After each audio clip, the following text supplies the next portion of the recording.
Welcome to the Women Influencers in Business and CRE podcast.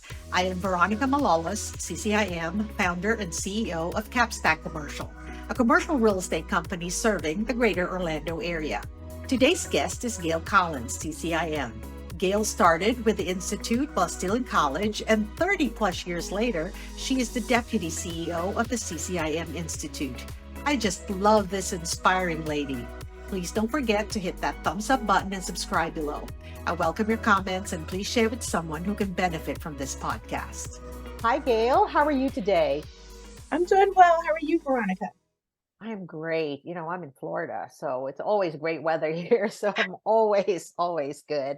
I want to thank you for being here today. I am so excited to hear your story. And so if you could share with us how you grew up in your environment and how you got to where you are today, that would be so amazing. Oh, thank you. First of all, thank you for inviting me. I definitely appreciated being included with your group of amazing, diverse women and get a chance to tell my story. I am the oldest of three girls from teenage parents, and we all grew up here in the South Suburbs of Chicago. Not in the city, but in the suburbs, and about 45 minutes outside of the city. So between the suburbs, we've kind of lived around them, but in the same areas. I have one sister that's 2 years younger, and then I have a sister that was 17 years younger. And so my parents were, as I said, teenagers, and we grew up around family because they needed the support of their village. And we were lucky to have both sets of grandparents, a lot of uncles and aunts on both sides that helped out the parents while they got into their workforces and got into the workforce. And so it was happy times, big family, big supportive family. So that was great. My parents then later divorced when I was about 12. My dad moved out of the state, but still made sure that my sister and I were a part of everything he did. So every spring break, summer break, Christmas break, we were on a plane to San Antonio where he moved to. And that was a great time when we got to learn about another city, got to be around some of his new friends. He moved near a military base. His new wife was in the military, and that was exciting. So we got to have a part of that new life and got to have our first plane rides as little kids together to go visit my dad and his family there in San Antonio. So So that was exciting. amazing. Yes. Yeah, it Yeah. sounds so exciting. I mean, I grew up with four sisters, so it's Okay. not so different from you. Mhm. So that's amazing. So yes, tell us more. Yeah. And so, and then, as I said, I had a baby sister when I turned when I was about 17. My mom remarried and she had a baby. So then I got to be the leader of the pack, taking on kind of that mom role, and she was my sidekick forever.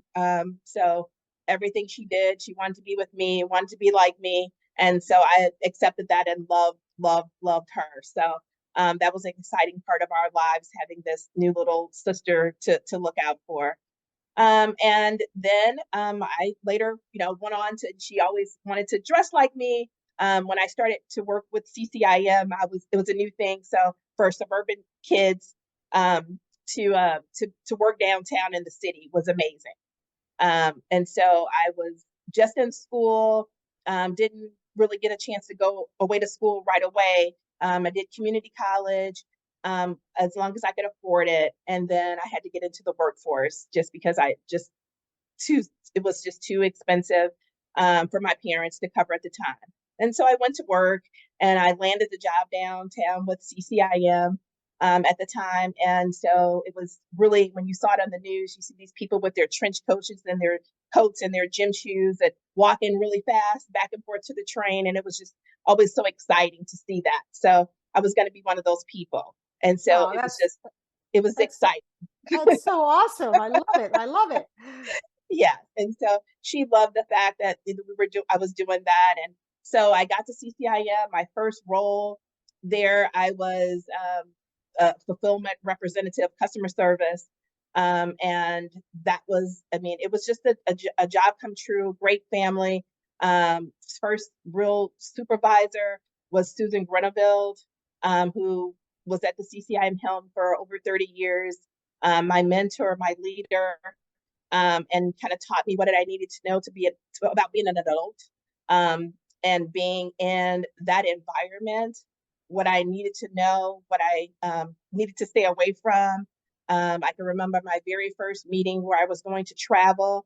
Her and Ruth Ellis, who was the CCI icon that worked with all the instructors, they called me into the office and I thought I was in trouble, but it was like, okay, when we go to this meeting, you're going to have all these members and they're friendly, but you make sure that you do this and this. And it was like, okay. So giving my marching orders, but Ruth had been around instructors at that point, probably 30 years of her life. So just giving some tidbits of how sometimes people can be demanding more than what you talked on the phone. Because at that time, remember, we didn't have Zoom. It was conference calls where you never saw people. You just heard them on the phone. So just having that member interaction and preparation. Now, just for context, what year was this? This was 1990. Wow. Yes. So I started in May of 90. And I think by a year later, 91, I had already had a promotion. So I was member services coordinator. And I was going to my first meeting in Las Vegas, Nevada, to help the designation team with the exam. Let me ask you a question. Sure. In 1990, did the CCIM Institute actually have internet and all of that? No. No. So it's crazy. Amazing. Yeah, we were still, I remember the list for the designation list of people that passed. We did that on typewriters. Wow. Yes. So we did that on typewriters. We still had typewriters in the office. Probably around 91, we got computers that were desktops that, the big ones, and you came in and you did things and you printed. We actually had a whole little computer office where everybody had to go and use in that place, because that's a place that had the printers to print out the printer paper. And I bet there were a lot of filing cabinets. A lot of filing cabinets. Oh my gosh, everywhere, half the floor. At that time, CCIM shared the floor with CRB and CRS, the other affiliates under the commercial, under that umbrella. And it was a crowded floor with half filing cabinets everywhere, because that's how we kept up with everything. So Sure. Nothing saved to a laptop, nothing saved to a computer, no no iCloud, nothing like that. And so you continued on with CCIM. And from my understanding, you had always been with CCIM. You never left. Never You just left. continued. Wow. Since I've been here, going on 34 years here in May, I probably had 13 positions. So as I said, I started off in customer service, and I probably held that position for a year and then moved to member services coordinator and kind of worked my way around. And that's why Susan Gurneville had been a blessing to me in terms of just showing me what I need to know, but allowing me to feel my way. And when I came back and saw things that, oh, we should be doing this, just no association background and experience, but was able to identify and spot things where we were missing or where we weren't up to par. And she's saying, go for it. Give me your ideas. Go ahead and do it. And so, sometimes it was the great day. It worked and it went well. And other days it wasn't. And I got back this whole proposal that was all red, but it made me challenge myself. She challenged me to help me become a professional. So she always was toe to toe with the members, great ideas, just a great visionary. And so we would meet and talk about ideas, thoughts, and then she would let me run with it. And like I said, 13 positions later, here I am, 34 years, deputy CEO at CCIM, and just earned the honorary CCIM designation in October. So I am just so thrilled. I was there that day when they gave you the honorary CCIM designation. And I have to tell you, Gail, you are loved. You are loved. And I love you. So I'm so glad that you're here with me today.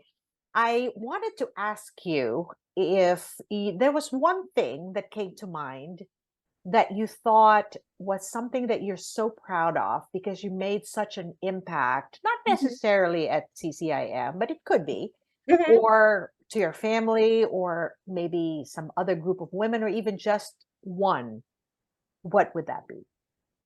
I have to say just connections at CCIM. I value them that it's been people at CCIM, when you say that, you have family, I consider some of the CCIM members kind of family. I've been around them so long, maybe even longer than some of my real family, but that have loved on me and have given me advice, leadership, and mentored in other areas that I haven't been accustomed to. And so just those relationships, I really value what I've been able to put into them and what I've gotten out of them, and just the relationships that I've built over this time. I still have people that remember me as the designation coordinator, helping them submit their portfolio and then helping them pass the exam. And they've been able to create lives, and we've kept a connection, whether they've been in volunteer or leadership. Others that are just still members remember how I may have helped them and how they may have helped me, that remember to reach out to me on Christmas and holidays and just whatever. So that, I think, would be those relationships just have been so valuable. So I hear you say that and I hear your excitement and Mhm. sincerity in what you're saying.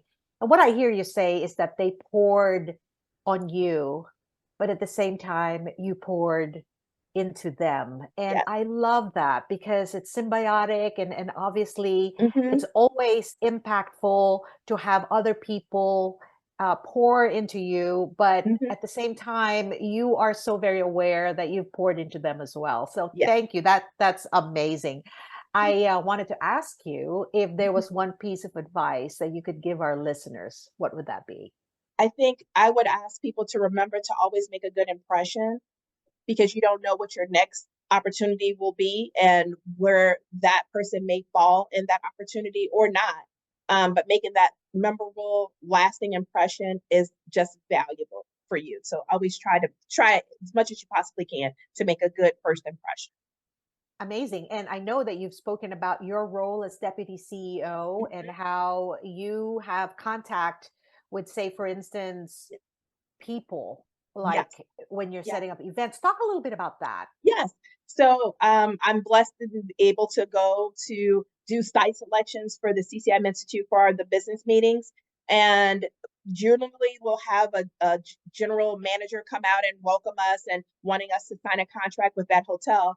But it's just important, it's just as much as important to me to make sure that as I see some of the wait staff and janitors around the hotel, I give them that same treatment of respect and those connections, because those are the people that probably, if we make that contract arrangement happen, they're going to be the people that look out for me while I'm in the midst of a meeting and I need something. They're going to remember that I came into the hotel and I greeted them and I gave them that smile and offered to help if they were missing something, or just being able to give them that, I acknowledge you, that you're here, you're doing the job that you're able to do, and I appreciate the fact that you are here doing this job, because if you weren't, we wouldn't able to be able to come here. So just being able to do that, every time I go into a hotel space, I make it my business, or any place I go generally. But in that place, I'm meeting with the hotel general manager and probably the banquet director, but that janitor, that wait staff, they're just as valuable to me. And I think that's the reason why you're such a treasure. I think that you're just a fantastic representative for the CCIM Institute. And that's really, I think, why you're so loved. And you're loved by me, Gail. If I've Oh, never said thank you. that, I want to let you know. So we've come to the portion of our interview where I get to pass on the mic to you Okay. and you get a chance to ask me a question. So go ahead. Sure. So, just having some interaction with you over this past several years, and I'm so thankful for you and being on my committees and stepping up and asking questions when nobody else will. I wanted to ask you, in the CCIM and then I guess just volunteer organizations that you're a part of, how have you, from the time that you've begun, I know you've been in the industry a while, have you seen any diversity differences from the time you started till now, positive, negative? What has been your thought process there? Well, thank you for the question. It's such an important question. So I appreciate that. I have to say, I've been in the industry 20 years, and I've talked about being an immigrant from the Philippines. So I moved to the United States in 1989 and had a tremendous challenge in actually integrating myself into a community or a network. And I've always talked about how the Realtor Association and also CCIM has actually grown to be the family that actually helped my career. And I will tell you that I have observed from 2 decades ago to now, the progress that we're having. And that's why I think it's so important for someone like you, for instance, to be Mhm. that role model, because other people who might have this feeling of anxiety to enter into a circle, Mhm. right? They look at you and they think, well, if she can do it, I can do it too. And that's really where I think that the more we have people like you and myself who's doing this podcast and other women, for instance, that have been putting a lot of energies into being out there and making sure that they're a role model, I think adds to the progress of what we see. Mhm. And like you said, I would say that I have encouraged a lot of other women, for instance, and diverse women Mhm. have a seat at the table. And when they do, to speak up, because if the other side of the table don't really know what we're thinking, how could progress be made?